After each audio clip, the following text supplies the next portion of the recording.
II, the world was split into two, East and West. This marked the beginning of the era called the Cold War.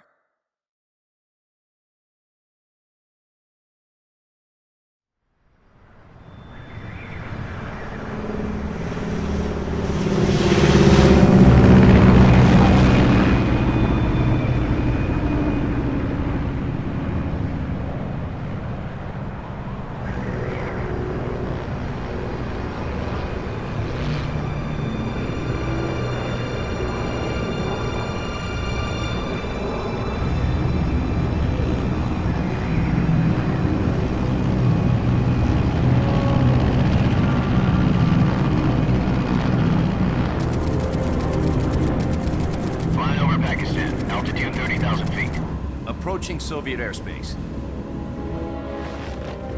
20 minutes to drop off. Commencing internal depressurization. Equipment check. Arm main parachute. All right. You ready to go? Drop zone still showing a high pressure mass. Cav okay. Good. We've got high visibility.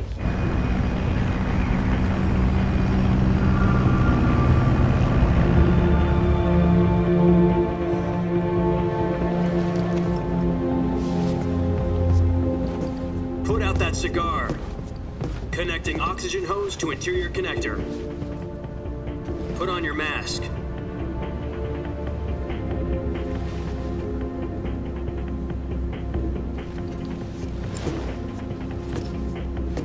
Does this pantywaist know what he's doing? Approaching release point. 10 minutes to drop off. Hey, are you deaf? He said put out the cigar and put on your mask.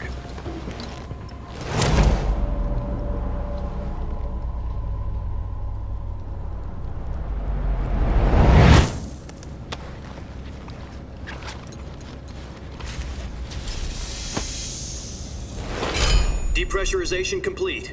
Checking oxygen supply. 6 minutes to drop off. Opening rear hatch.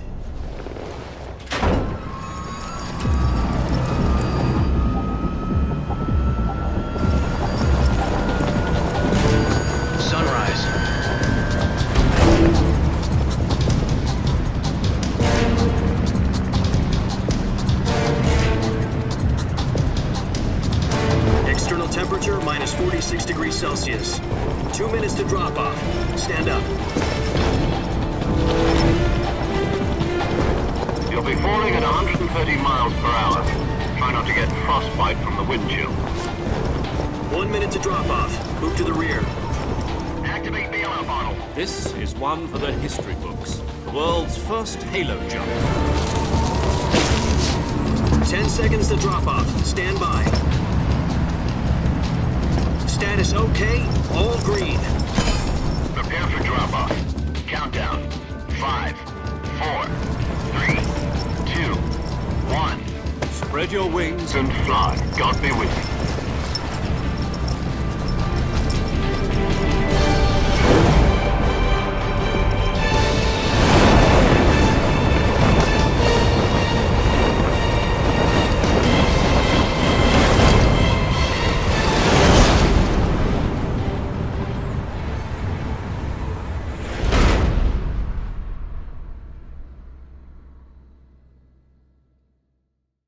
Jack, I've got some important news. The head of the CIA has finally given us the green light for the virtuous mission. Virtual mission? No, the virtuous mission. The future of our Fox unit depends on it. If it succeeds, we'll be officially organized into a unit. Virtuous mission? Sounds like some kind of initiation ritual. You know, don't get cocky. This isn't a training op. Right. So what exactly is this wonderful mission? Well, about 2 years ago, a certain Soviet scientist requested asylum in the West through one of our moles. His name is Nikolai Stepanovich Sokolov. He's head of the OKB 754 Design Bureau, one of the Soviets' top-secret weapon research facilities, and the East's foremost expert on weapons development. Sokolov? Isn't he that famous rocket scientist? The very same. On April the 12th, 1961, the Soviets achieved the first manned spaceflight in history. The Earth was blue, but there was no God. Well spoken. The rocket that carried Yuri Gagarin into orbit was the A-1, known as the Vostok rocket. Sokolov is said to be the man most responsible for the multi-engine cluster used in that rocket. After Gagarin's flight, Sokolov left rocket development to become the head of the newly established Design Bureau. From a lowly technician to head of a design bureau, that's quite a success story, so why'd he want to defect? It seems he'd become afraid of his own creations. Afraid? Call it a crisis of conscience. And for that, he left his country and his family behind and went over the fence? Not exactly. One of his conditions was that his family was also to be taken safely to the west.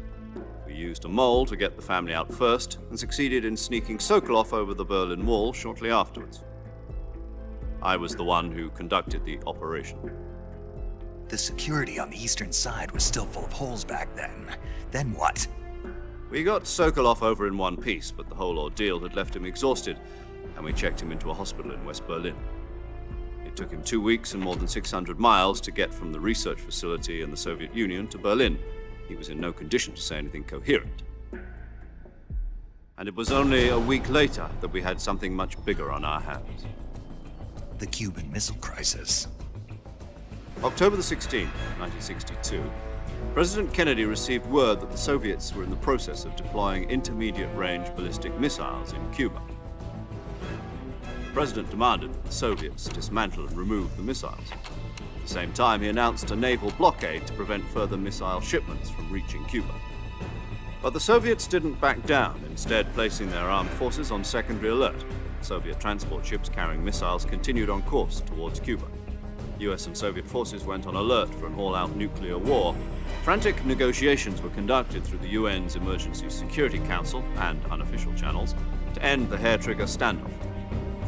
Finally, on October the 28th, the Soviet Union agreed to remove its missiles from Cuba, and so the world avoided a nuclear holocaust.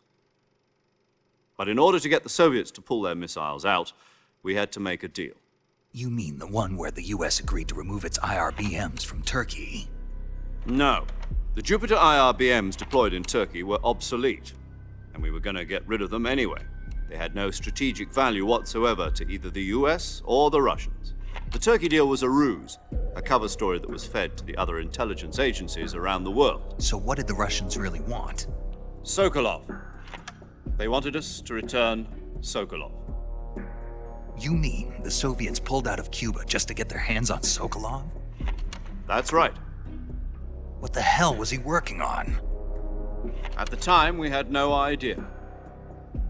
We were running out of time. It was either give up Sokolov or risk full-scale nuclear war. In the end, we had no choice. President Kennedy gave in to Khrushchev's demand. The next day, I got Sokolov out of the hospital, handing him over to agents on the eastern side. Sokolov kept on screaming, "Save me," until he disappeared from my sight. Then a month ago, we received some new information from one of our moles. About Sokolov? Yes. He was taken back to the research facility and forced to continue working on the weapon in question under KGB supervision. What's more, it's on the verge of completion. So what kind of weapon is it? Something to do with space rockets? No, missiles. Same technology. I guess you're right. We don't know the details, but it appears to be a new kind of nuclear device. For half a year now, the Soviets have been conducting frequent nuclear tests at Semipalatinsk. Something to do with the weapon, I assume. We're talking about a secret weapon so big that Khrushchev was ready to pull out of Cuba to get it back. Is Sokolov still in the facility?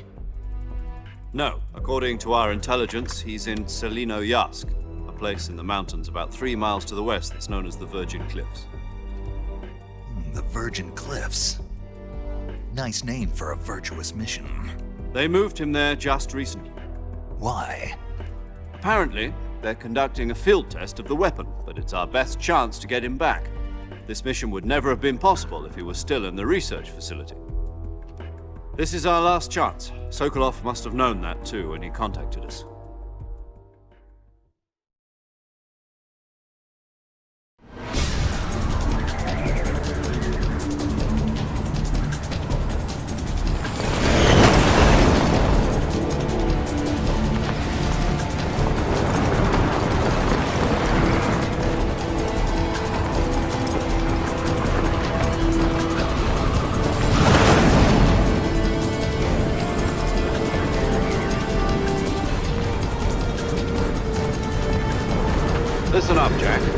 mission is to infiltrate Zelino-Yarsk in the Soviet mountains, ensure the safety of Sokolov, and bring him back to the West.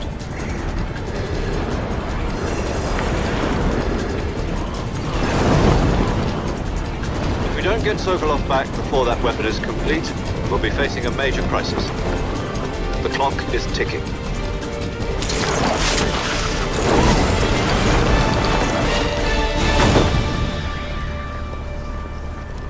Once we've confirmed the rescue of Sokolov, stand by at the recovery point. A recovery balloon will be dropped at that point. Helium will be pumped into the balloon to inflate it. The process takes about 20 minutes. Once it's complete, the gunship's arm will latch onto the balloon and pull it up. The Fulton surface-to-air recovery system. I'm familiar with the theory. Take it easy. It's been combat-proven. Do you think Sokolov is up to it? The shock will be less than during a parachute jump, and the arm can handle up to 500 pounds. So you're planning on going over the border in a single combat Talon?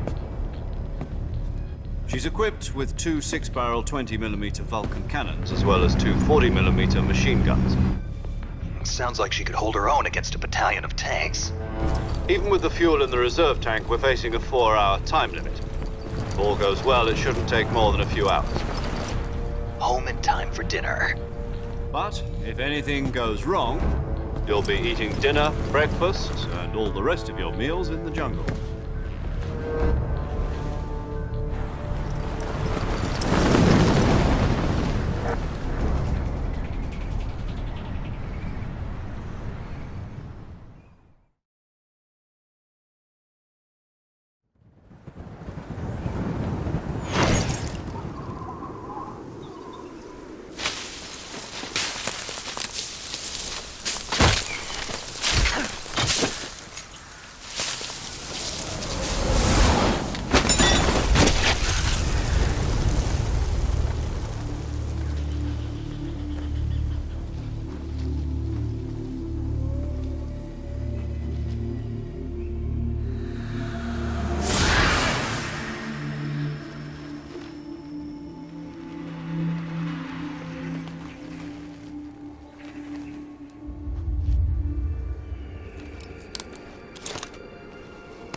Do you copy? You're already in enemy territory, and somebody might be listening in. From here on out, we'll be using code names to refer to each other. Your code name for this mission will be Naked Snake. I'll be referring to you as Snake from now on. You're not to mention your real name. Snake? Oh, you don't like snakes? What do you mean? Well, you've eaten one before, haven't you? In survival training. I'm glad to hear that. I don't know if I'd ever order one in a restaurant, but... Be careful, you might not have a choice. What about you, Major? What should I call you? Let's see. I'll be Tom. Call me Major Tom. This will be a sneaking mission. You must not be seen by the enemy. You must leave no trace of your presence. Is that clear? This kind of infiltration is the Fox unit's speciality. In other words, weapons and equipment are procured on site. That goes for food as well. You're completely naked, just as your name implies. Great. Now I see why you asked me if I like snakes. I suppose calling me Snake was your idea of a joke, too. No. There's a good reason for that. I'll tell you later when the time is right. Gotcha. Getting back to the subject, how exactly am I supposed to feed myself? You've been issued a knife and a tranquilizer gun. Use them to hunt for food. You'll also find some medical supplies in your... Yeah, about the backpack. I lost it in a tree on the way down. I see. Well, you'd better go back and get it then. You know where it is? No problem. I can see it from here. It's stuck on a branch. To climb I'll be monitoring. My frequency is 1. If you need to talk to me, you... Okay, Snake. Go get your backpack.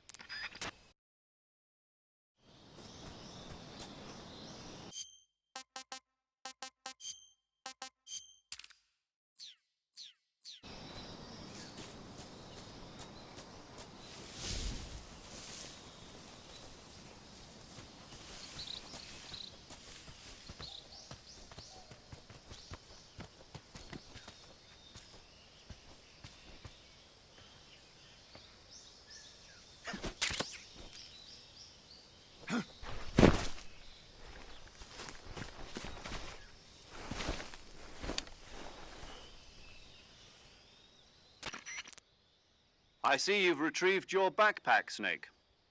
To equip a weapon, it's necessary to take it out of your backpack.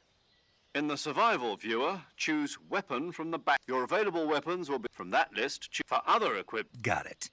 Yep, that survival is fundamental to this mission. After you've been out in the field for a while, your stamina will start to drop. If your stamina gets too low, it'll affect you. Won't be able to shoot accurately, for example, and your wounds won't heal. Keep an eye on your stamina so you don't. To recover lost stamina, you can hunt for local. You can use either your tranquilizer. My only weapon is a Mark 22 Hush Puppy tranquilizer gun? That's right. It's been fitted with its own suppressor. However, the suppressor will deteriorate every time you fire.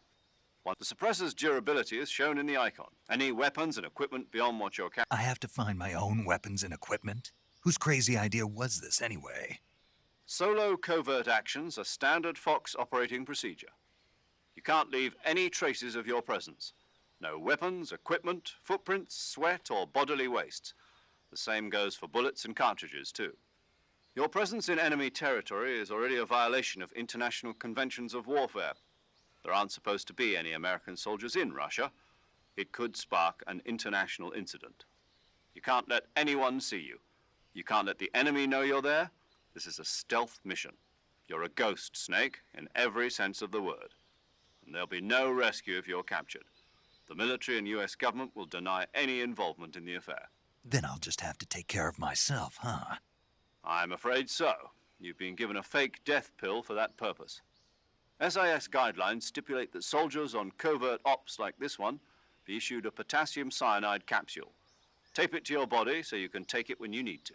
How generous of you. Use it if you're taken prisoner by the enemy. It'll send... Fooling them into thinking that I'm really dead. Just take the revival. You mean that thing they put in my tooth before the mission? That's the one. But be careful. If you remain in a state of false death for too long, nothing will be able to bring you back. I'll keep it in mind. You said this was a solo mission, right? Right. I guess that means I can't count on any reinforcements. Correct. The mission rests entirely in your hands. A real one-man army. Relax. There's a support team ready to back you up over the radio. Who? I'll introduce them to you. This time, survival is of utmost importance. The first member of the support team will be in charge of monitoring your physical condition, acting as a medic, so to speak, as well as recording your mission data. She's a member of Fox as well, and she's here on the gunship with me. She? Hello, Snake. I'm paramedic. Nice to meet you. Paramedic. As in a medic who comes in by parachute. Aren't you going to tell me your real name? Are you going to tell me yours, Mr. Snake? My name, huh? It's John Doe. And they call you Jack for short. You're a regular Captain Nemo. A name means nothing on the battlefield. After a week, no one has a name. What's your name? Jane Doe. Very funny. I wasn't joking, but I'll tell you my name only if you manage to make it back alive. My frequency is 145.73. She's also in charge of recording your mission data. Whenever you want to save, send a message over the reserved save frequency, 140.96. So saving lets me record my mission data. That's right. It also records the state of your health. Good to know. There's one more person I want to introduce you to, Snake. Huh? Speaking of snakes, you remember the boss, don't you?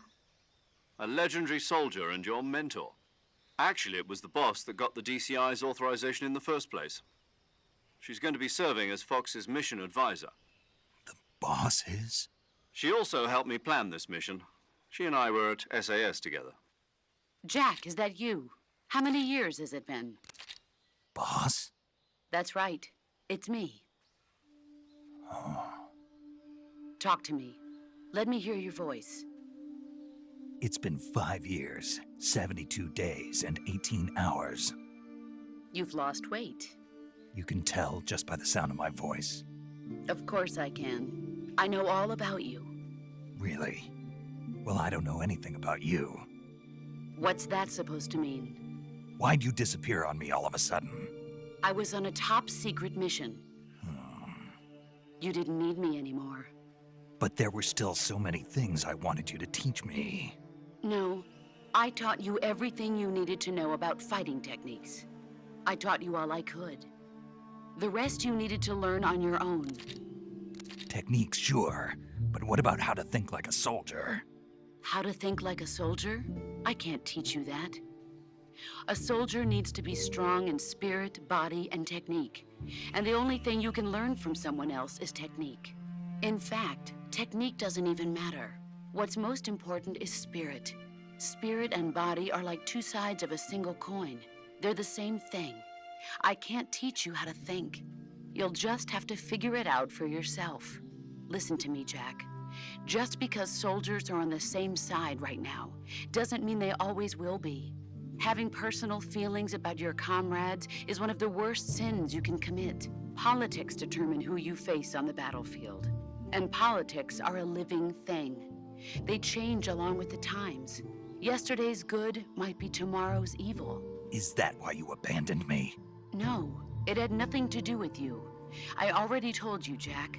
I was on a top-secret mission. A soldier has to follow whatever orders he's given. It's not his place to question why. But you're looking for a reason to fight. You're a natural-born fighter, but you're not quite a soldier. A soldier is a political tool, nothing more. That's doubly true if he's a career soldier. Right and wrong have no place in his mission. He has no enemies and no friends. Only the mission. You follow the orders you're given. That's what being a soldier is. I do whatever I have to get the job done. I don't think about politics. That's not the same thing. Sooner or later, your conscience is going to bother you. In the end, you have to choose whether you're going to live as a soldier or just another man with a gun. There's a saying in the Orient, loyalty to the end. Do you know what it means? Being patriotic. It means devoting yourself to your country. I follow the president and the top brass. I'm ready to die for them if necessary. The president and the top brass won't be there forever. Once their terms are up, others will take their place. I follow the will of the leader, no matter who's in charge. People aren't the ones who dictate the missions. Then who does? The times. People's values change over time, and so do the leaders of a country. So there's no such thing as an enemy in absolute terms. The enemies we fight are only enemies in relative terms, constantly changing with the times. As long as we have loyalty to the end, there's no point in believing in anything, even in those we love. And that's the way a soldier's supposed to think? The only thing we can believe in with absolute certainty is the mission, Jack. All right, but do me a favor. What is it? Call me Snake. Snake. Oh, right. Your codename is Snake. It suits you well. That's right. The legendary unit that the boss put together during World War II was a snake. The Cobra unit, a group of heroes that brought the war to an end and saved the world. As long as you've got a legendary hero backing you up, you'll be fine. Isn't that right, Snake? Yeah, I can't think of anyone else I'd rather have with me. Oh, and one more thing, boss. Yes? It's good to hear your voice again. Same here. After all, who knows if either of us will make it out alive? Snake, you are always best at urban warfare and infiltrating buildings. But this is the jungle. Survival is going to be key. Those CQC techniques I taught you are sure to come in handy. CQC? Close quarters combat, huh? I've been in the Green Berets for the past few years. I'm probably pretty rusty. Not to worry. I'll be here to help you remember. After all, this is your first actual survival mission. I'll be supporting you over the radio. Where are you, boss? Next to the Major? The boss is communicating with us by radio from aboard a Permit-class submarine in the Arctic Ocean. My frequency is 141.80. Call me if you need my advice on battle techniques. Gotcha. Your mission is to retrieve Dr. Sokolov. Dr. Sokolov is being held in an abandoned factory located to the north of your current position. Avoid heavy combat and don't let anyone see you. Don't forget that this is a stealth mission. Snake, try to remember some of the basics of CQC.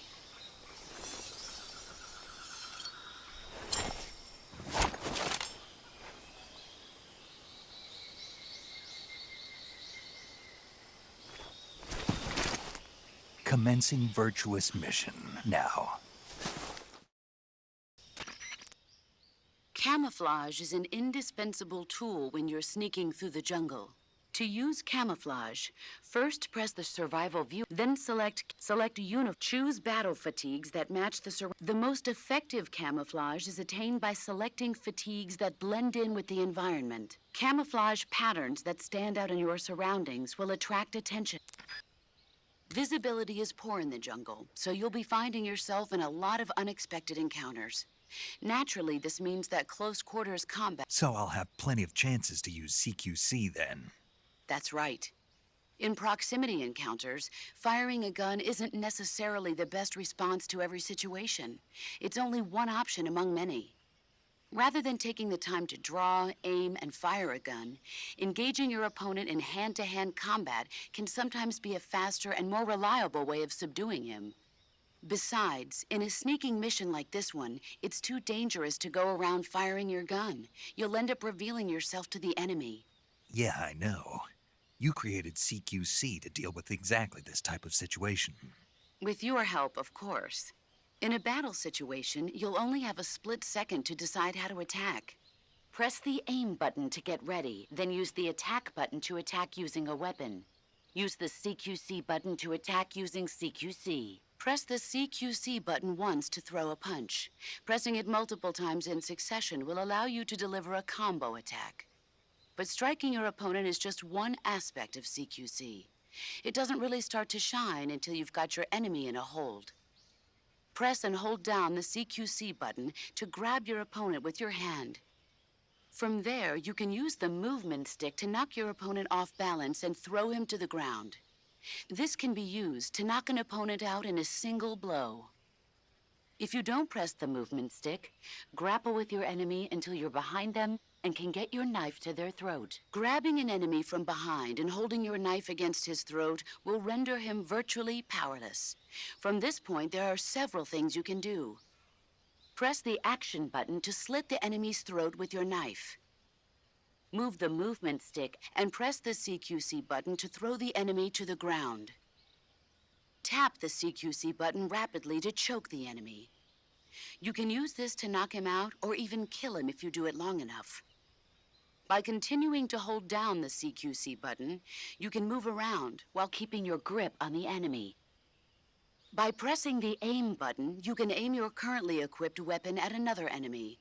With their comrade acting as a human shield, the enemy will be reluctant to attack you. Press the interrogate button to press your knife against the enemy and demand information. You'll be surprised at how much you can learn this way. But don't get too complacent. While your enemy may be powerless in your grip, he'll use any opportunity he can to counterattack. You can only use CQC to grab enemies when your right hand is free to grab and pull them toward you. In other words, when you're barehanded or equipped with a one-handed weapon like a survival knife or a handgun. You won't be able to grab hold of enemies when equipped with two-handed weapons, such as the assault rifle or weapons such as hand grenades that don't leave your right hand free to control the enemy. So in other words, I can't throw enemies with CQC when I'm holding an assault rifle or a hand grenade. Exactly. Don't forget it. I see you wearing the olive drab uniform. Olive drab, or OD for short, is what you might call the pre-camouflage uniform. Plain-colored OD fatigues are still worn by infantry today, but they'll be replaced sooner or later by patterned camouflage. As you can see, it's got no colors or markings on it, so of course it won't make a very effective disguise. You should change into some other type of camouflage as soon as you can.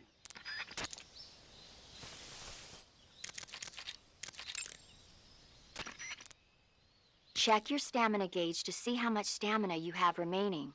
It shows, as the name suggests, your remaining stamina. As you consume stamina, your natural life regeneration is slowed and your hands shake more.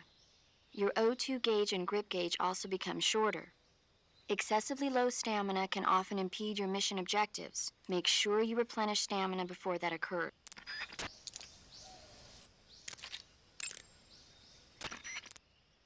Sokolov should be at the abandoned factory to the north, so head in that direction.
Major, I've spotted 2 enemy soldiers.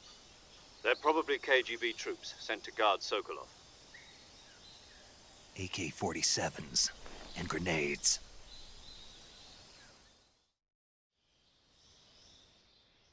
Snake, your presence in Soviet territory is already a violation of international law. We can't let the Kremlin find out that the CIA and the American government are involved. Contact with the enemy is strictly prohibited. Don't engage them in battle either. This is a stealth mission. Got that? The Major is right. The point of this mission is to sneak through the jungle without being seen. The success of the mission depends on how well you use your camouflage. Change your camouflage by selecting Camouflage from the Survival Viewer. The Uniform option lets you pick your uniform, while the Face option lets you change your face paint. Choosing camouflage that blends in with your surroundings will help you conceal yourself more effectively. Also, don't forget that anything that moves will stand out in the jungle. If you just stand up and run around like an idiot, you're bound to be spotted. But if you crawl instead, you should be able to sneak by without being... You can see how effective your camouflage is by looking at the camo index. The camo index shows the higher the value, the harder you are to spot. The key is to make yourself one with nature. Keep that in mind as you go along, okay?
Major, I've reached the abandoned factory where Sokolov is supposedly being held. This place is a dump.